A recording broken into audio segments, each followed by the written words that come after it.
You're listening to the Kennel Confidential podcast brought to you by the United Tree and Feist Association. I'm your host, Davin Ramage. I'm your co-host, Chad Wagner. Let's get into the episode.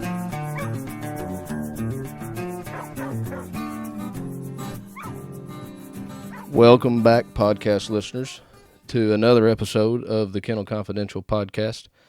This week, of course, I've got Chad with me, and we have put a call in to Mr. Casey Sliman.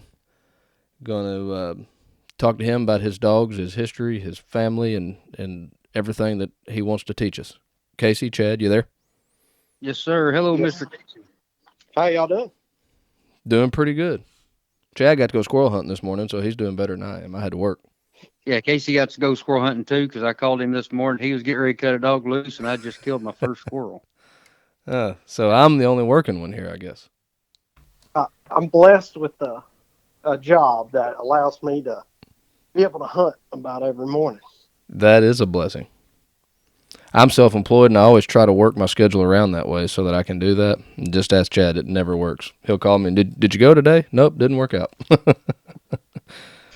All right, so we've done a quick introduction of you already, Casey, but tell the listeners who you are, where you're from, and what you do for hobbies outside of dog hunting. My name's Casey Sliman. I'm from McEwen, Tennessee. I have my wife's name's Nicole, and I have 4 kids. My oldest is Wyatt. Second is Paisley. Third is Waylon, and the last is Rory. So 2 boys, 2 girls. We are pretty much a dog family, animal family. We love to hunt, fish.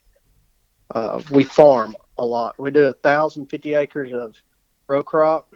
Wow. And have right at close to 100 head of cattle. After weaning, we'll get down to probably 60, 70 head of mama cows and a couple bulls, but we raise freezer beef. And so we're always on the farm, always in the woods, always doing something with animals. So that's pretty much all our hobby revolves around animals and hunting. I'm going to come down there and live with you. That's the lifestyle I'm looking for. It's an Can I work for you? I'm blessed. I'm a blessed man. Well, jumping into the dogs and the animal life then, tell us a little bit about when you got your start with tree dogs. I worked at a feed mill when I was a sophomore in college. And it's a local feed mill. And that man there, his name was Mike Edgman, and he had squirrel dogs. And one of them was a Barger Feist, and then one dog was half Jack Russell, half Feist. He's short, bench-legged, kind of long. And he took me squirrel hunting. And I love dogs. I love doing anything with dogs. And them 2 squirrel dogs, he just let me take them and go squirrel hunting. And they had a litter. I got a puppy out of it. And it wasn't 2 weeks, I accidentally ran it over. And I was tore up because I was excited about having a squirrel dog. And my father-in-law, he says, I've heard about this guy named Bill Barger. Let me call him, see what I can do. So he called him, and he said he had 1 male available. And he said, I need to come get it this weekend. They're ready to go. So we drove to Harriman, Tennessee, and picked up my first, I guess, second squirrel dog, first proven squirrel dog. I hated running over that puppy. I knew that puppy was going to make something, but we started over, and we got Rocky. And the reason we came up with Rocky Top, which we are Alabama fans. We do Alabama football's what we go to, and Titans football, but we got Rocky, and we're leaving, and we couldn't figure out his name. We turned the radio on, and Rocky Top was playing. So we just named him Rocky. We knew it was going to stick with him. And he's probably a little over 13 now. Wow. I still have him. He's actually hanging at my feet right now. He stays in the house now. He's pretty much been a house dog his whole life because we took him everywhere with us. We go to Bass Pro, he'd go with us. When me and my wife were dating through college, he went everywhere with us. I just went to the woods really, he trained me and I trained him. There was no really uh, either one of us knowing what we were doing. And I'd see a squirrel in a field, or we'd go around the feed mill, and if squirrels were out, we'd turn him loose. And that's kind of, and then go to the woods, and he'd take after the squirrels and trim, and we just started shooting squirrels. And then when he turned 8, I went down to Laura Hill, saw on Facebook there were squirrel hunts, went down there. That morning cast, it was pouring down rain. He got second place, and that evening, I think he got third or fourth, and really enjoyed it. And that's where I met guys at ice hunts, and then actually just started going from there. And Rocky, I bred him to a female out of Shane Roberts owned a female, Barger female, that came from Bill Barger. And we bred them too. And I got Merle, which most people know Merle now because I coon hunt with him a lot and fight or squirrel hunt, but he's out of Rocky, and he's kind of what I take hunting all the time now. Uh, Usually, if you see Merle, you see my kids behind him too. I usually take one kid with me every competition hunt. All my kids are with me when I go squirrel hunting or coon hunting at night. That's kind of how really I got started with Fleisch. It's just a job that a man had some squirrel dogs, and I wanted one, and took off from there. Right Let on. me back up just a little bit, Casey, and I noticed you'd mentioned this, but you see this question asked a million times on Facebook, and a lot of newer guys, come on. Well, should I get a pup and start it, or should I get something that's already started, or something that's finished, or? And I've always been a big fan of getting a pup, raising it up, and just walking it through the woods. And that's kind of what you did with Rocky. How do you think that turned out? Oh, actually, every one of my dogs out in my pen or in the houses, I got them from a pup. But that's just how we are. I've got a lab. I got him as a pup. I did a lot of duck hunting, so I got a lab as a pup. I got Rocky as a pup. Merle, my other squirrel dog, he was a pup. I'm big on getting them as a puppy. If you're going to devote your time to have you a good, true squirrel dog, definitely do it as a pup. And just, that's like I tell people, it's one of my family members. I And think that they're better bonding to you. I look for a dog that wants to please me. Now that I know more about hunting dogs, I look for one that's very outgoing, wants to please me, wants to be with me. that's kind of what I look for as well. And people ask another question: well, how do you train your dogs? And I think most of the time, as feist hunters, we use that word training as I don't know. I don't think it's really training as much as it's given an opportunity. I don't think I've ever trained a dog. I've just always give them opportunities and they've done it. I agree with that 100%. Like I've never really trained one. Merle, I think he was probably 10, 12 weeks old when I got him. Went up there to pick him up, brought him home, played with him a couple of days. Every day I try to get one of my kids. Their job is to uh, get the puppies out, play with them. The other one feed them, the other one water them. At least give them 30 minutes a day, which my kids it ends up being all afternoon trying to get out of homework. Uh, but each one of them kind of has their job to do.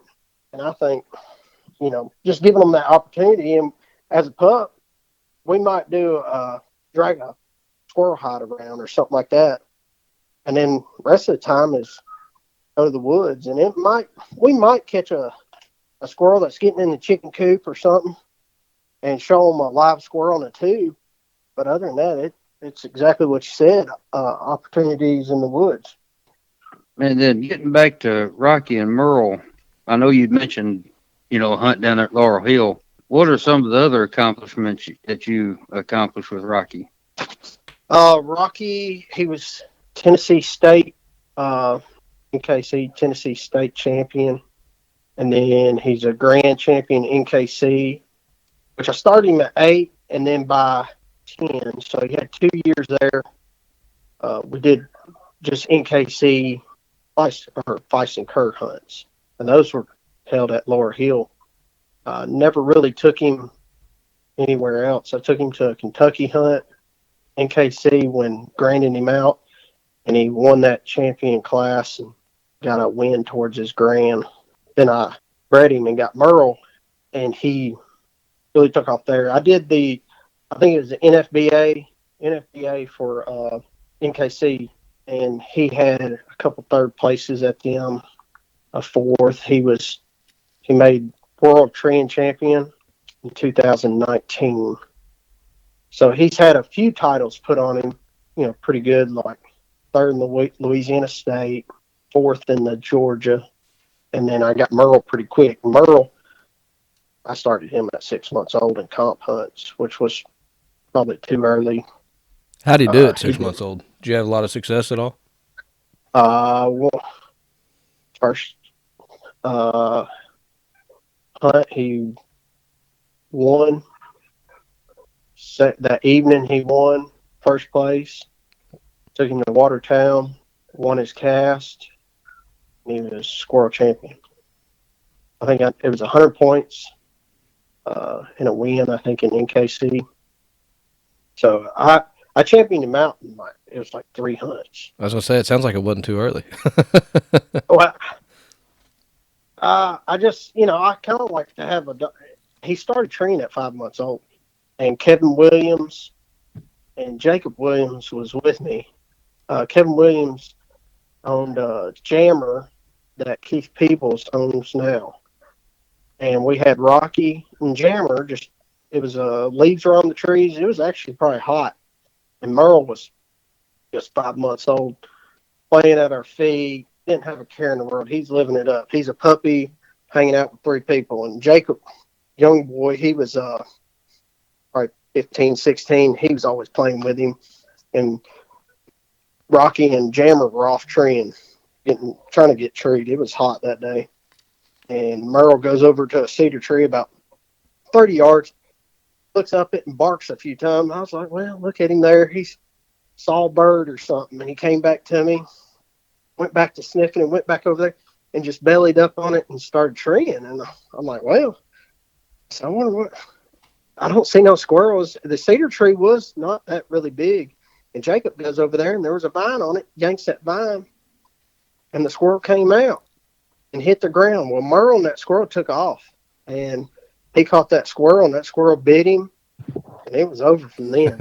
I mean, I was taking him every day, and he was treeing them, and I was shooting every one to him. And I actually go to that Lower Hill hunt, and I was going to make Rocky a super grand, and he was probably 10 at this time. I know he was 10 years old, and there was no, grand champions there because I was going to super grand him. And they told me there's like, well, you just have to beat the whole, and in the NKC, you have to beat the entire cast, squirrel champions and non-champion dogs in order to get your win. And they were like, well, just whip out that little black and tan pup you got with you. I was like, well, I guess he's kind of young. Man, I put him in there and he wins his cast and then wins that evening. And I'm like, well, guess I got a squirrel dog again. And then at 9 months old, I took him to the NKC Feist World Hunt. He got 9th or 10th place out of 27 dogs. So he's placed in the top 5, I know, at least in every world hunt that he's been in except one. We've gotten put out one morning cast at World Hunt, and he's been in probably, I think, 7, 8 world hunts, whether it been NKC, NSD, UKC. I try to go to any big hunts that an association has. I try to support them, and if I can hunt in them, I go to them. And we're going to do some USDC hunts this year. Yeah, I know. I judged up there at the World Hunt last year, and you ended up reserve. I think you had something on your back the whole time you was there, didn't you? I carry a kid every hunt. I think one of the world hunts, probably the 2 world hunts I entered, I think one was an NSD and one was NSD Feist only. I didn't carry a kid, and I did not advance. So I take a kid every one, which all my kids enjoy it. I mean, sometimes I take my two oldest, and they they like a hotel, but man, it's something about camping out and staying in the truck. They love it, and I'm like, I might not get much sleep, but them kids love it. We get up the next morning, we go to the hunt Yeah, I know you was telling me that. Said if you don't have a kid on your back, you don't make it through. So from now on, you're gonna have a kid on your back. every time. I think I You're took gonna them be in to. bad shape when they get about 15. I know I don't have to carry me around. I tell them that way.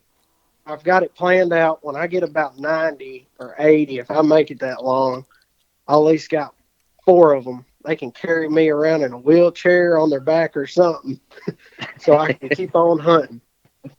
So at least one out of the four maybe will enjoy hunting, which they love it right now. And I try not to burn them out. I've never had them not want to go. Out of the four, one of them wants to go every time. So, and they love it. They love shooting squirrels, or they just like going to the comp hunts, hanging out with people, and I've always enjoyed that. Do they like to eat them? Uh, ain't much on eating them. My 6-year-old The loves them. the legs, they're all about the leg. Now, if you cook them, now if you throw the squirrel in there, some fry them, and it looks like a squirrel, they're just kind of a little iffy on that one. Uh, the young ones don't. My youngest boy, he don't care. He'll eat anything. My oldest daughter, she's kind of like, yeah, I'm not eating that. And my wife is like, I'm not cooking a rat in a tree. So, That's the um, way my wife is. My 6-year-old, though, she likes the squirrel dumplings. I fixed her some when she was little. I made her eat the whole bowl before I told her what it was. She did. She cleaned the bowl up, and I said, "You know what that was?" And she said, "Chicken?" And I said, "No, that was a squirrel." And she cut her eyes over at me and said, "What?" But so now she calls it squirrel soup. She'll still ask me for squirrel soup. I've tried to get her to eat tacos and fried and all these other ways, but she says, "No, I just want that soup." But and it's my wife good. won't touch it. Uh, when I just still hunted when I was little, my mom would make squirrel dumplings out of squirrels I'd shoot. But I've just always liked anything I can do with a dog involves hunting. I do it with a dog. I just rather do it that way. And especially if I can't do it with my kids, I don't do it. So if I can't have my kids with me doing it, I'm definitely not going to participate in it. Which you do all that I farming. Have you got a good chunk of private land there to hunt, covered up in I squirrels? do. I'm blessed on that part, and one of my farms is actually close to a WMA that's 2,800 acres, and it's small game only. Unless you draw, they'll have where you can draw a big game tag, which is only a couple weekends, and turkey. They'll do maybe 2 weekends out of turkey season. That's draw. Other than that, it's small game only, and it's no four wheelers, no horseback or anything like that. You have to walk everywhere you go unless Or be carried by your dad? yeah, that's pretty much. And in Hickman County, like I work, our farms in Hickman County where I work at, and there's some hills and hollers through there. It'll definitely condition a dog. My kids just, they get. I have a backpack that's went through all four of them. That's on the last one now. Rory, which is my youngest daughter, she actually is in a cast right now. She broke her arm at a ball game, Ooh.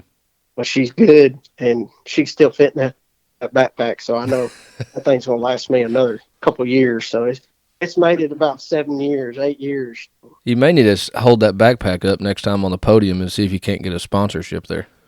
I'm telling you, I'm like with as much as on Facebook and stuff and all these everything's on social media now, I'll probably get me a sponsorship with that backpack. And I told him up there at the World Hunt, he needs to make him some kind of harness and patent it. yeah, He might make his millions off of that. yeah, I had to Sliman get Kid you Packer started. 3000. Yeah, that's it. 4,000. You got 4 kids. We'll call it a 4,000.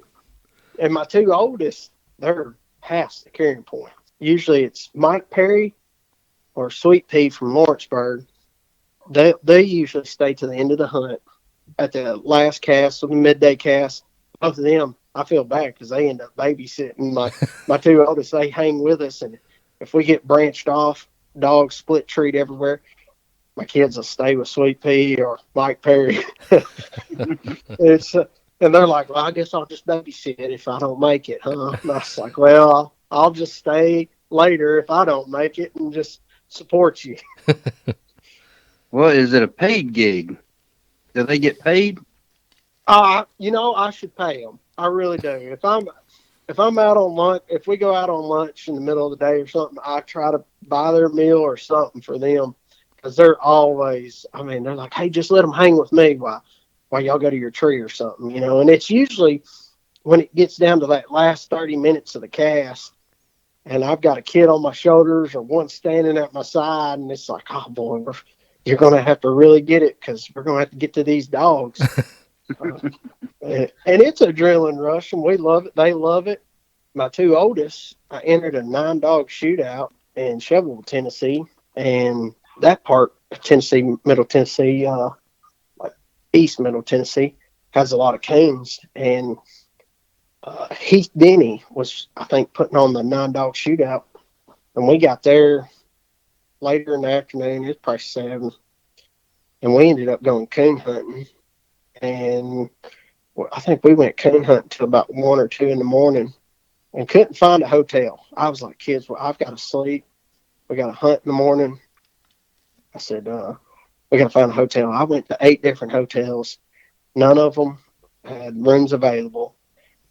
And my kids were like, we want to sleep in the truck. We want to sleep in the truck. I was like, all right. So I pulled over in a Walmart parking lot, and it was cold that time of the year. And I'd lay my sleeping bag out in the back seat and one in the front seat, and we'd sleep. They slept all night or all morning. I'd wake up every 30 minutes, crank the truck, let it warm back up, and cut it off. And then we finally woke up about 5:30, and both kids were still asleep. I rode to the hunt, left that heat running for a while, and got up that morning. We made it to the finals in that 9-dog shootout, which I knew Merle, he was exhausted, and oh, it was still fun though. I think the kids got it figured out. They don't Oh, like they the hotel because you got to wake them up and get them out of bed and all that stuff. But if they're sleeping in the truck at Walmart and Dad's going to start the truck and drive them to the hunt, they don't really have to get up. They don't have to do nothing. We got to the hunt. I think they slept till about turnout. I usually try to park them close to the door of the clubhouse or wherever we're having the hunt at. They just get up and they just walk in. I'm like, well, it's nice you woke up and joined the hunt, you know? They got Dad figured out. They do. Well, to backtrack a little bit to some of the training, when I was doing a little bit of Facebook digging on you and surfing, I come across a post that I kind of liked and got my attention, and I forget the fella's name, but he gave you a dog named Judy and had mentioned that he was kind of frustrated and given up on Judy and that you had took her, and I don't remember if the post said how long it took, but that you had turned her around. Is that ringing a bell? Yeah, Judy is the full litter mate sister to Merle, which there's only one cross between Rocky and Daisy. It's Robert's Daisy. And I actually, Shane kept a red male and Judy, which Judy, I guess you call black and tan, but everywhere that's tan is a dark red. And he called me. The dogs were probably 6 months old, 7 months old, and asked if I wanted to buy the red male. So I bought the red male from him, went hunting, got him going good. And I called him Big Red. One place that I hunt, it's a dirt road. It had like 3 houses on it. That dirt road's long. And we're hunting. We're actually close to the dirt road. Squirrel comes out of the tree, runs across the dirt road, and just so happened the mail lady was stopped at a mailbox. One thing about Merle, no one knew about Big Red or Judy, but everybody knows about Merle. When you're in a cast with him, if I tell you, step by a tree or step out of the way, here comes Merle, you learn real quick. That dude, he comes with so much full speed, he'll take your legs out if you're in the way. It's like he is focused. He's on a scent or something. He is rolling. And Big Red was the same way, and he smacked the side of the mail lady's car and broke his Ooh. neck Oh, man. at full speed. He thought he was going to get that squirrel, which that was a killer. It tore me. I was like so disappointed. Poor Mel And lady. yeah, she was tore up. Wrong place at the wrong time. She called the cops. She was tore up because I knew what happened. And I was walking down there, she done called the cops because she's like, I promise I didn't ruin my eyes. Like, I know what happened. I saw pretty much the whole thing. I was like, don't worry about it. I said, it happens. Shane called me when Judy was probably a little over a year old, I'd say. And he said he just couldn't get it rolling. And he actually got one of them pups back from another guy, and his name was Tiny, and Tiny was rolling. So he kind of wanted to keep Tiny rolling in the woods. I didn't have as much time for Judy, and I got Judy, and I caught a coon in the chicken coop one night, and I was like, well, I'll mess with her the next day, and I messed with her with that coon, and she treated it, and I was like, excellent. And I started taking her squirrel hunting, which I started. I'll go to the park or one of our farms. If we got grain in grain bin, there's squirrels everywhere. And she started chasing them squirrels, and I just started praising her when she got on them trees, get her to barking, and I'd leash her to every tree. That's one thing with the dogs. I try to, if they tree, I'm leashing them to it. Merle knows when he goes and gets treed, don't leave till I get there. And when I get there, I'm leashing you to the tree. I might lose a squirrel over the deal, but I just try to keep in that routine of them, hey, I'm staying here.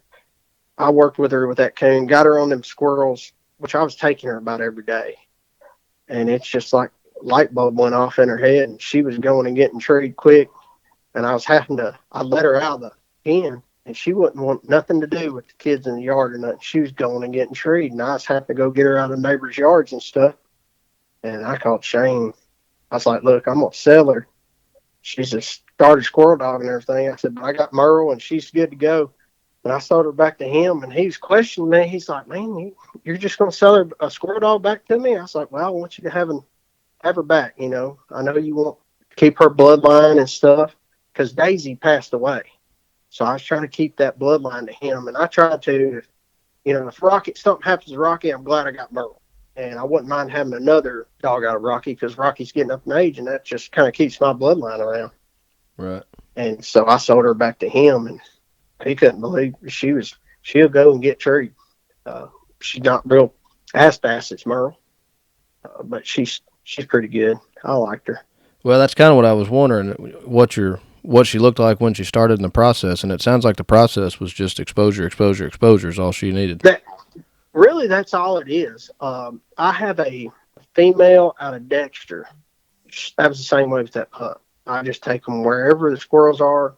It's just getting them chasing them squirrels. You may have a dog that's shy. I actually had another female I got from Kevin Yates owned her. Came from James Byron. It was a Dexter female. Her name was Becca. She was a brindle gyp, but she was kids shot fireworks one day, and she ran from the house. Was gone for 3 days, and she finally came back to the house because she was so scared of fireworks, so she was gun shy. And Kevin Yates gave her to me. Look, she does not like a 22 gun. She's gun shy, and they gave her to me. And it took a little longer for me to get her out of the gun shyness. It was kind of hard. Like, I got her to chasing them squirrels and treeing them squirrels, taking her to a heavy population where squirrels are. Then I'd leash her real quick and shoot the squirrel out. When that squirrel hit the ground, praise her really good. And that was probably pretty difficult as far as gun shy breaking a dog. And when I'd feed her at night, I'd shoot a 22 when she'd go to her dog food bowl. And if she ran away, I'd take her dog food bowl back. And then I'd put it back down. When she'd go to eat, I'd shoot that 22. And eventually she kept eating and would stand there. She may cower down or something, but she'd eventually just stay there when I shot that 22. And that helped when we got to the woods too, as far as her staying there when I shot the 22. And eventually she didn't care what you shot. She knew a squirrel was coming out and she was fired up. Do you let the dogs have them once they fall out? The young dog getting started, do you let them chew on them or? I do. Merle, he'll chew their heads, chew on their heads. That's about it. Same thing with Rocky. My female Biddy, she might chew on them a minute. If they ain't moving, she don't care about them. But I definitely let the pups play with them. Sometimes when I shoot, if it's their first season with leaves off the tree, they shoot one that falls, then I'm grabbing it, pulling up a tree, playing with them, making them bark, praising them. Try to keep it exciting for them pups. But usually after they get up in age, they just want to chew on their heads, and I just take them.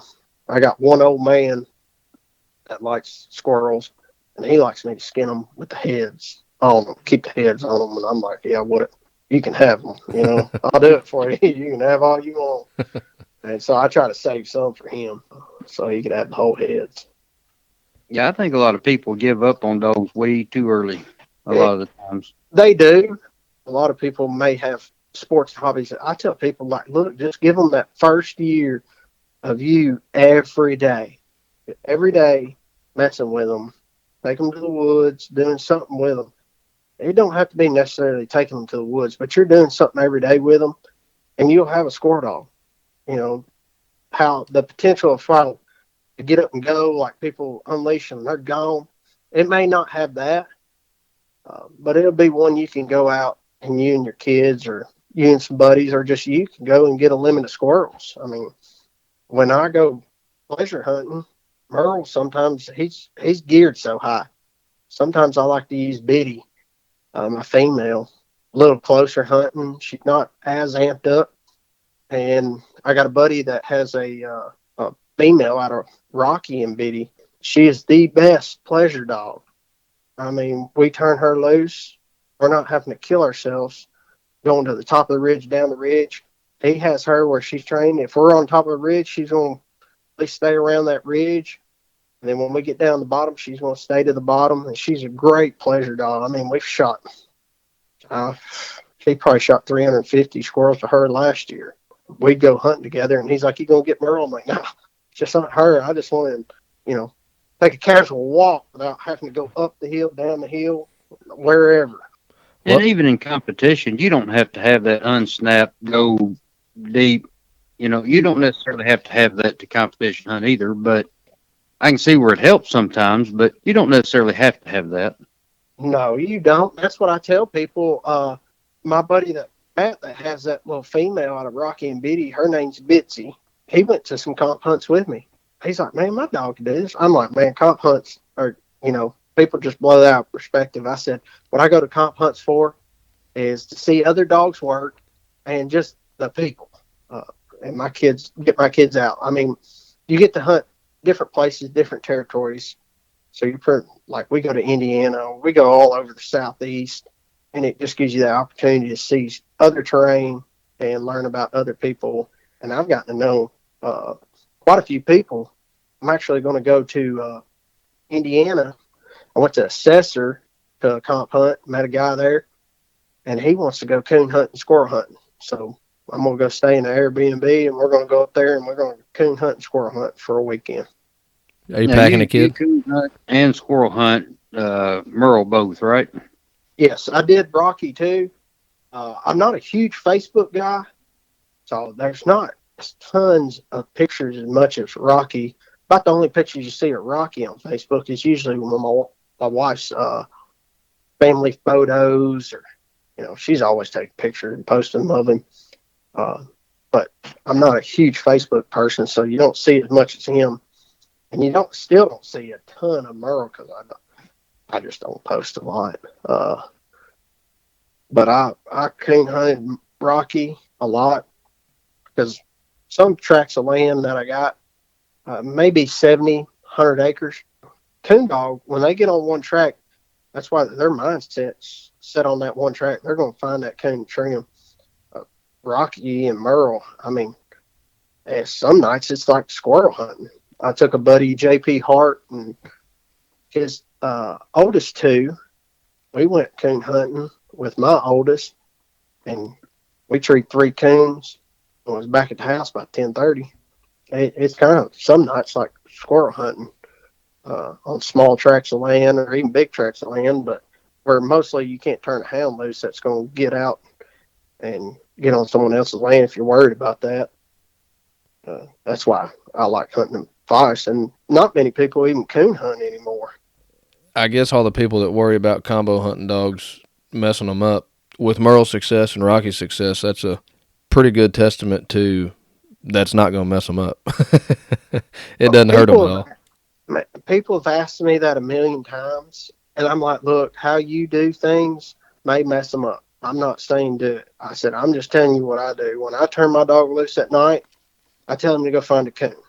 When I turn him loose at day, go find a squirrel.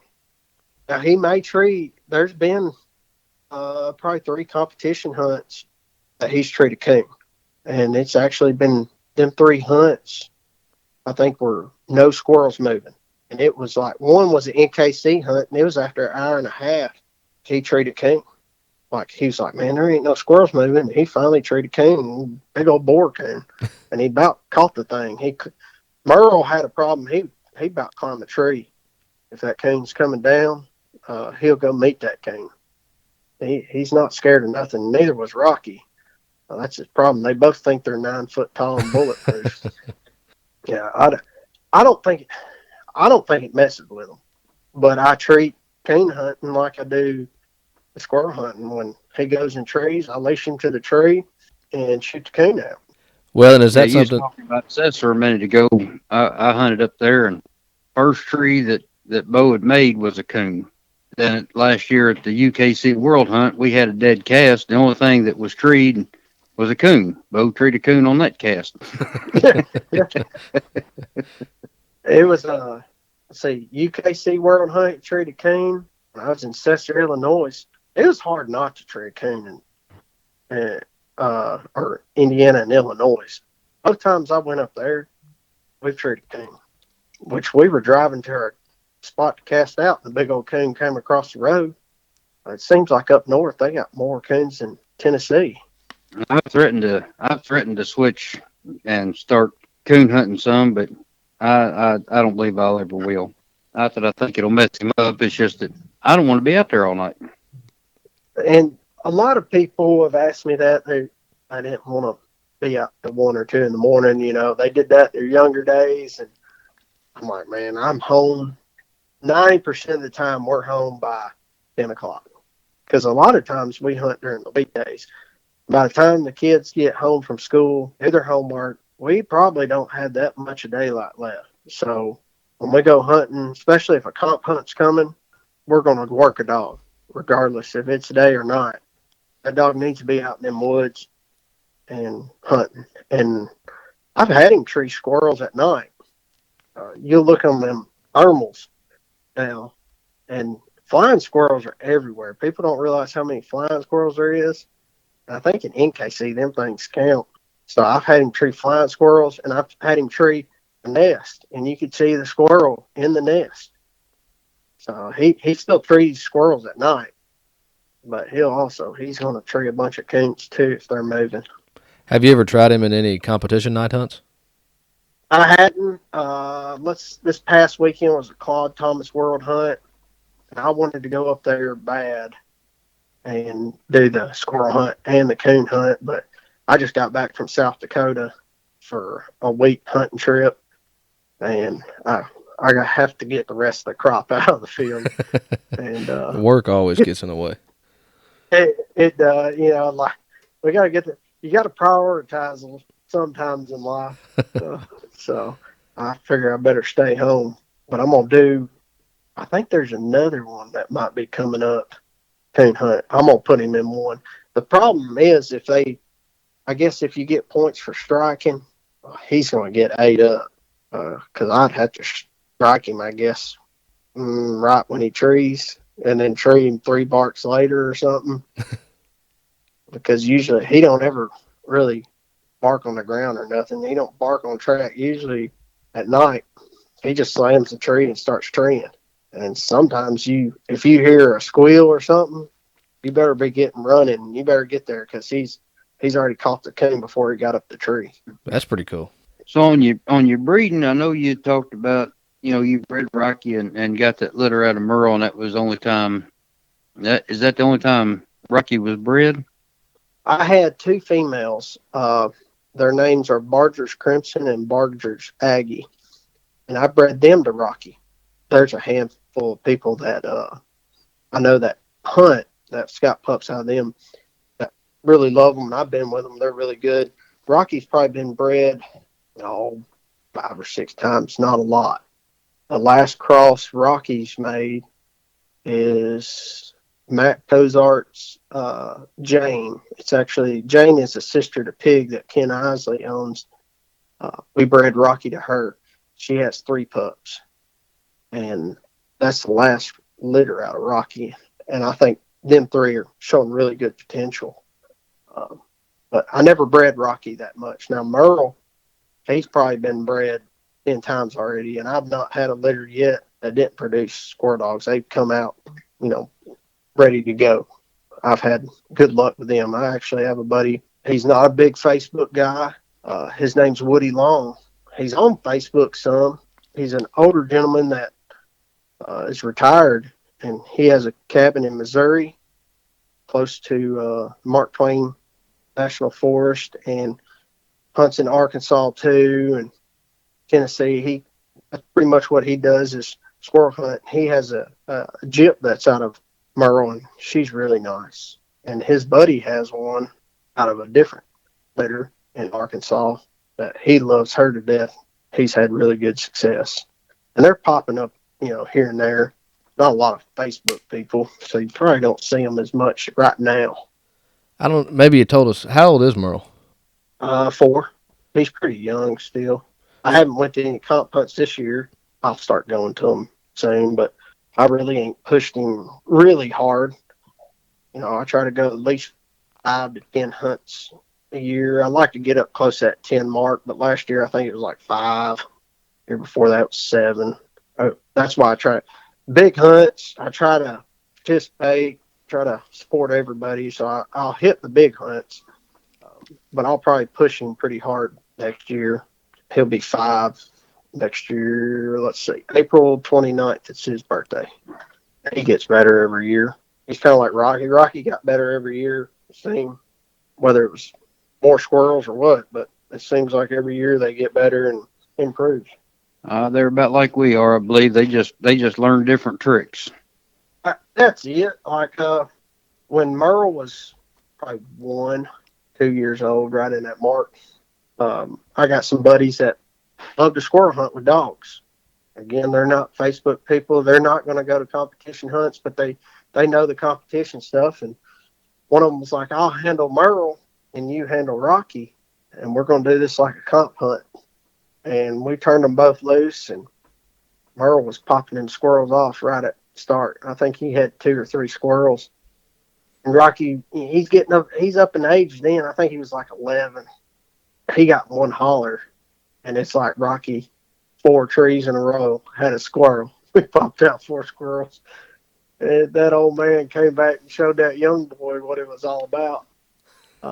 So it's always fun to kind of watch them both. I'll turn them loose occasionally together and, keep score on them. And it's like them two know it's a competition, and it's fun watching them. Bragging rights. It is. And Rocky, you can hunt him. He's 13, so you can hunt him after a couple hours, he starts to get a little stiff on me. So I try not to push him too hard. And really, you can't push either one of them. I think both these dogs, no matter what you do, they got so much hunt in them. They probably hunt till they had a heat stroke or their heart burst. It didn't matter what I turned Rocky loose in. He was going to go hunt. Same as Merle, like summertime, we'll go turn loose. And that's summertime. I like turning loose at night, even if we treat coons, but it's just cooler. So that's kind of like how we got into the coon hunting as much, because I was turning loose late in the evening and at night. Yeah, I was going to ask that a minute ago, if that was something you intentionally started them on, or if it just kind of happened by cutting them loose at night. It just happened. I never shown them a caged coon till, they were both older before they ever seen like a caged coon, and most of them were trapped in the chicken coop, and that's them running around the yard and me trying to get the coon out of the chicken coop, and they come running by, and they want to get on the coon. So Merle, last year, I think, the month of January, we killed 20 to him, and this year he's already blown that out the water. I think we killed 5 the other night. The night before that, we killed 10. Each kid wants to shoot, and You better have a good spot with a lot of canes, because all my kids, they at least each one has to get a shot at a cane. Well, and yeah, I think maybe you told us their ages a little while ago, but how old is the oldest one? Oldest one's 9. That's a little Uh, girl, you said? my oldest one's 9. He's a boy. Boy, okay. We got boy, girl, boy, girl. Oldest daughter is 7, and then 5 is Waylon, and Rory is 3. 4. They like going with you so much. Is there young pups coming up? Are we going to see some little Slimans in these hunts? Eventually, all of them want to eventually do the comp hunts. I just gonna run out of dog space, that's for sure. I'm gonna have to get a bigger kennel because if each one of them wants to do a comp hunt, but they really like going, and really they enjoy the people just as much as I do.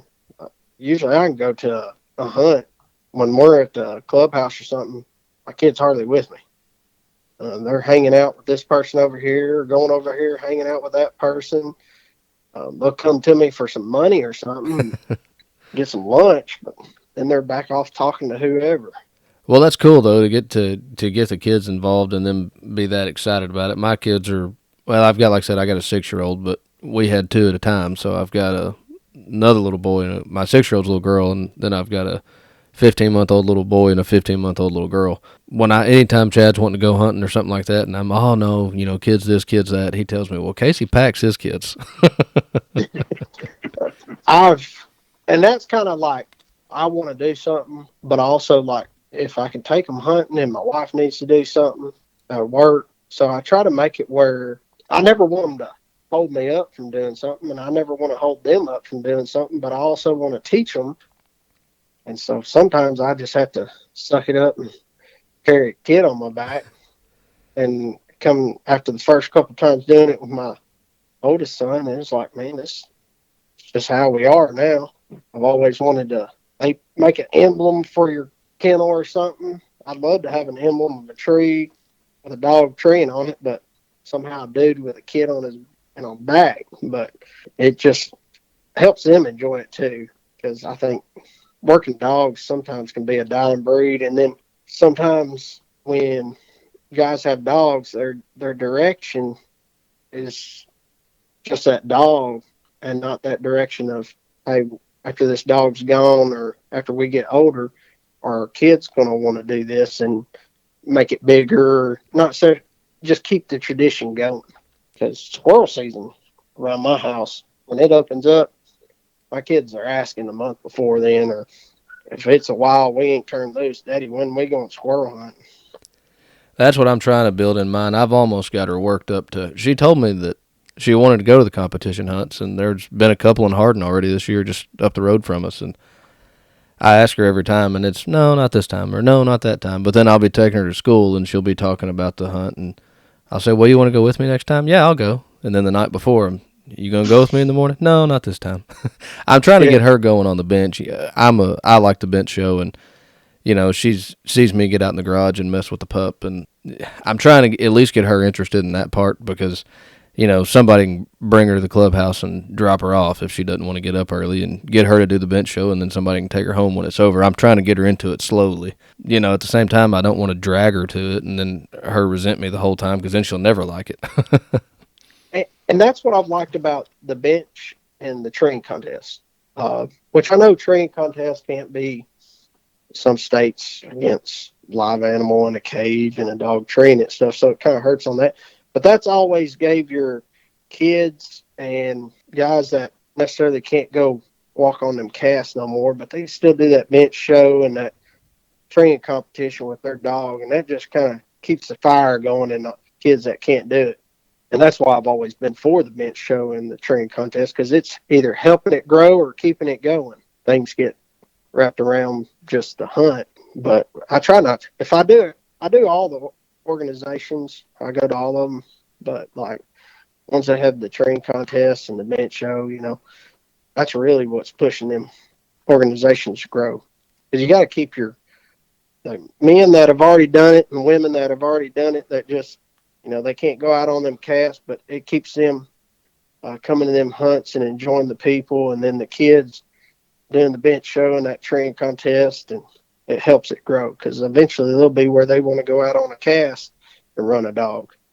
I don't ever, it never hurts my dogs, whether like training contests, people say it hurts their dog to see an animal in a cage. Like they'll want to go for the cage. It's never hurt any of mine in the bench show. I mean, that just shows you setup of your dog and gives a kid something to do. Everybody really, and that's why why I like the bench and the training contest when it's available. We're just coming off that episode with Aiden, which we did that kind of as a youth highlight. Aiden, I don't know if you listened to it, but he's 14 years old and pretty hot in the coon hunting. But he's got a Reynolds vise that he puts in the squirrel competitions, and 14 years old. I mean, he's a quality young man. I'll say that. And I've been around him a little bit at clubhouses, and I followed him on a cast earlier this year already. And when we interviewed him, for me to find out he'd only been doing it for 2 years, I was really shocked. But to have Aiden in it, and then for you to have your kids, 4 kids going in it, it is. And I'm trying to drag mine in it, but it is. That's one thing we talk about a lot, is just that it's a dying sport, and if you don't get your youth interested somehow, then it's definitely going to go away. Yeah, and you may have to change some stuff to occupy them. Like sometimes when we go hunting at night, my whole family packs on a ranger. Some dogs hunt good with a ranger, some don't hunt good, but Merle's had to adjust to that. It doesn't bother him, but he's kind of like, man, y'all driving around while I'm out here. So that's kind of thing I try to adjust to where I can occupy them. Like I had to go through one of my properties and make roads, cut roads, so me and the wife and kids can drive the rangers around while he trees coons or trees squirrels. And I try to just take that and angle it where another training exercise, like helping him making more noise to hold pressure. I think comp hunts are just really on how obedient that dog is. It may not say much about that dog squirrel hunting. I never hold a cast against a dog. That dog may not do great in that cast, but that don't hold nothing against him when you pull a gun out and you are going squirrel hunting. It's just comp hunts showing how obedient he is as far as his stay put, get treed, and all that. Or pressure. A lot of it's pressure. And you got 2 other dogs out there barking and stuff, and you get a bunch of one may have a higher pitch bark over here, and makes them dogs think, hey, that dog's actually got something on the ground or something and want to go over there or something. I try to occupy my kids as much as I can. So if they don't want to walk but a mile, I try to make it just where they have to walk a mile, and I carry them the other mile or 2. Well, Casey, about every episode, I try to get somebody to tell me a funny story. I'm gonna see if I can get one out of you. It can be about you or your kids, or if she doesn't listen, your wife. If you know one on me, it can even be about me. But you got anything for us? Funny story. Well, it was actually at the Laura Hill hunt. I think it was the NKC World Hunt, iced only, at Laura Hill. It's by a lake. It's Laura Hill Lake. It's a WMA. And we're all sitting there. Morning rounds over. Some geese come flying in. And thing about my kids, they're not shy about any animal. And I had my youngest son with me, Waylon. And these geese slowly start walking up the bank. And I think it was Ken Nisley or Matt Cozart told my kiddies, go catch that goose. My son, he slowly worked his way down to that Toyota. Matt Cozart's Toyota Tacoma's parked down there. And that goose kept walking up. And they eventually worked their way around that truck. And my youngest son jumped out from behind that truck and caught that goose. And I had to run down there and grab that goose before it just knocked my kid out with his wings. Because that's one thing about my kids. They ain't scared of nothing. I have to sometimes get them to be aware of their surroundings and what they're around. We show cattle too, or my boss shows cattle, and we go and help. And my kids do the pee-wee showmanship, but when we're grooming cows and stuff, some of my kids will just walk right under a cow, and I'm like, man, come on. They just think animals are, just a everyday just person with them. Well, it sounds like the kids need to stay with Mike or Sweet Pea. Sounds like other people get them in trouble too much. Oh man, you could get my kids that tell them go catch a goose or go get in a mud hole. We were at that Laura Hill hunt, and Ken Nisley showed them there's these lizards in the water, or salamanders, and he taught them how to catch these salamanders. They would latch onto a little fake worm, and they throw that fishing pole with that fake worm out there and catch these salamanders. And I bet they had a whole bucket of them things, and we dumped them things back out in that water. They'll get into anything, and they'll learn. Everybody at a comp hunt's going to teach your kids something. As far as it's outdoors or something, it might not be what you want them to learn, but I've always been around good people that, everybody's enjoys the kids, and they are always open to learn something. And may not be what their mom wants them to learn, but boy, I have them where they'll bring snakes home. It drives you nuts. Well, it sounds like you're at least raising them right. Oh, we try. At least want to in that direction anyways. We try to do the best we can with all of them. We've kept you on the phone now a little over an hour, it looks like. Oh, that's fine.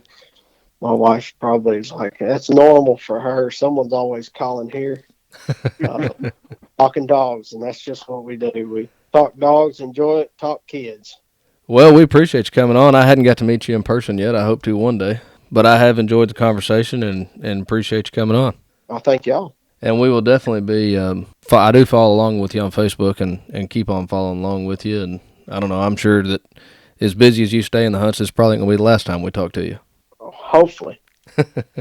Up at Hardin, if you get a chance to come up this way, we'll do it. We start to work that way. Harvest is almost rounded up. I think I got 70 more acres to go on beans, and we'll be done. And then we'll just be hauling grain. So that's when I really start kicking up on the comp hunts on the weekends. Well, I usually hang around Hardin every time I can just because it's close. And again, I can't use my kids as an excuse to you, but I use them for an excuse right now. I don't travel a whole lot because they're so young. Of course, you have no sympathy for that. No. But my pup is young too, so she's my other excuse. But anyway, she's probably sitting out there wondering why I hadn't fed her yet. I still got to feed mine. Anyway, we'll let you go and let you get to feeding and get to the kids. And again, we do appreciate you coming on. Thank y'all. thank you, Casey. All right, we'll see you.